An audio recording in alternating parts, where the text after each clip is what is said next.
आवश्यकता नहीं है कि कोई त्रुटि हो जाए, एक छोटा सा बात बस कर माफ करेंगे।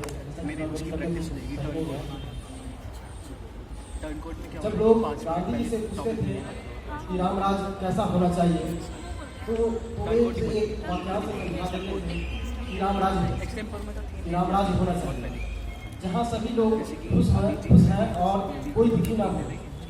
उन्होंने विभिन्न लेखों में गांधी जी ने एक आदर्श राज्य के अपने विचार का वर्णन किया।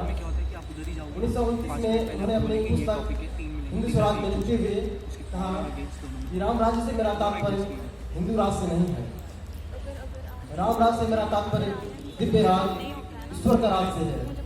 मेरे लिए राम और रहीम एक ही देवता है। मैं किसी अन्य ईश्वर को नहीं बल्कि सत्य और धार्मिकता के एकमात्र ईश्वर को स्वीकार करता हूँ। उन्होंने उसी वर्ष अपनी एक पत्रिका यंग इंडिया में लिखा, चाहे मेरी कल्पना के राम इस धरती पर रहे या ना रहे, राम राज्य का प्राचीन आदर्श निस्संदेह सच्चे लोकतंत्र में से एक है, जिसमें सबसे तुच्छ नागरिक बिना किसी कानूनी कार्रवाई के त्वरित न्याय के प्रति आश्वस्त हो सकता है।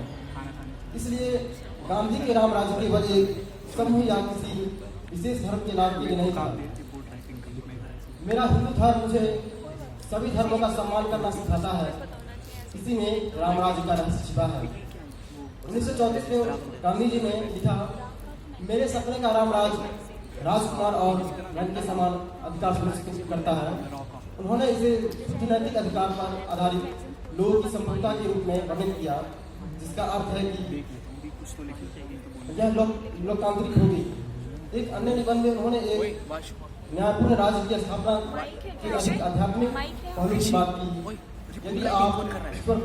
यदि आप ईश्वर को राम राज्य के रूप में देखना चाहते हैं, तो पहली आवश्यकता है आत्मनिरीक्षण। तुम्हें अपने दोषों को 1000 गुना बढ़ाना होगा और अपने पड़ोसियों के दोषों के लिए उन्होंने इस अवधारणा को अहिंसा के अपने विचार से भी जोड़ा। गांधी ने कहा, अधर्मी असमानताओं की वर्तमान स्थिति में कोई राम राज्य नहीं हो सकता, जिसमें कुछ लोग अमीर हैं, कुछ लोगों के पास खाने के लिए पर्याप्त भोजन नहीं है। समाजवादी और अन्य लोगों के प्रति मेरा विरोध प्रभाव की साधन के रूप में हिंसक पर हमला करने में है।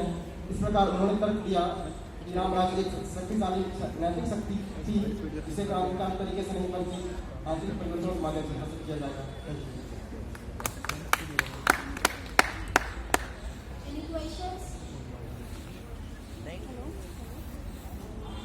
आपका क्वेश्चन मैं बना देता हूँ।